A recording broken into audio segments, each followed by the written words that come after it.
Bem, eu queria ler esse texto com vocês porque, entre outras coisas, normalmente a gente trata o que é chamado no universo acadêmico de cultura letrada, que certamente é melhor chamar num plural as culturas letradas. A gente quase sempre trata cultura oral do alto da cultura letrada, tá? Então, ou seja, existe uma espécie de hierarquia que vê na cultura oral e isso tradicionalmente, na verdade, pelo menos até os anos 80 era muito comum. A cultura oral ela é popular, a cultura oral é mais simples, a cultura oral ela é menos sofisticada, a cultura oral envolve menos complexidades que a cultura escrita seria capaz de alcançar. Daí que povos primitivos, né, não tenham chegado à Lua, e sim a cultura letrada do Ocidente Europeu é que tenha conseguido isso. E isso está em muito do nosso senso comum, por exemplo, quando a gente acha que só a leitura salva, que a gente acha que nós temos uma calamidade pela falta de leitura hoje, ou coisas desse tipo, que talvez sejam falsas calamidades. Na verdade, isso não é exatamente um problema. Segundo muitos dados, na verdade, hoje se lê muito mais do que se lia antigamente.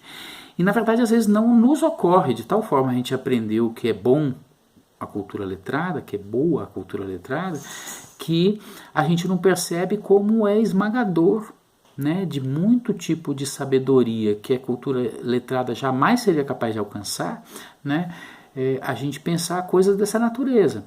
Essas coisas existem, normalmente elas coexistem, né, no mundo de hoje, né, elas existem concomitantemente.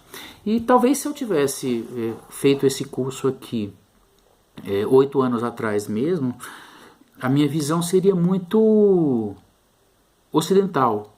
Acho que a palavra mesmo é essa, né? Assim, certamente eu começaria com algo que eu tive vontade de começar, que é falando de Homero e Hesíodo, falando de Sócrates nos diálogos de Platão, combatendo, isso é uma coisa que está de fato então nesses marcos iniciais da chamada cultura ocidental, que é uma espécie de embate, uma coisa que eu estudei porque eu estudei o mundo do letrado, principalmente fazendo letras e pela natureza das pesquisas que eu desenvolvi na vida, né? Então, por exemplo, eu sabia por textos de autores como Já Torrano, não sei se vocês não devem ter nunca escutado falar, ele era professor de grego na USP no tempo que eu estava lá, hoje ele deve estar aposentado.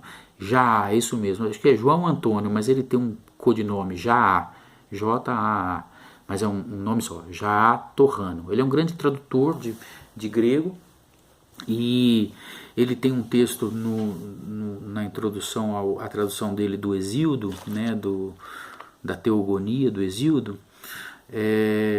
falando do caráter deletério, ou seja, o caráter destruidor da escrita sobre a oralidade lá no mundo grego. Então isso é um fato também, né?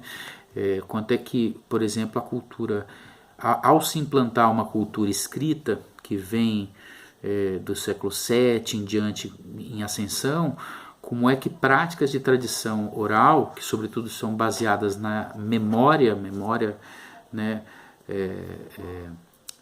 da cultura trazida na memória, como é que ela faz desaparecer, né, a memória como uma capacidade humana, né, uma habilidade humana que se suprime, né? E de fato outros momentos da mesma história ocidental em que a escrita, vamos dizer assim, sai de um universo mais geral, como por exemplo na Idade Média,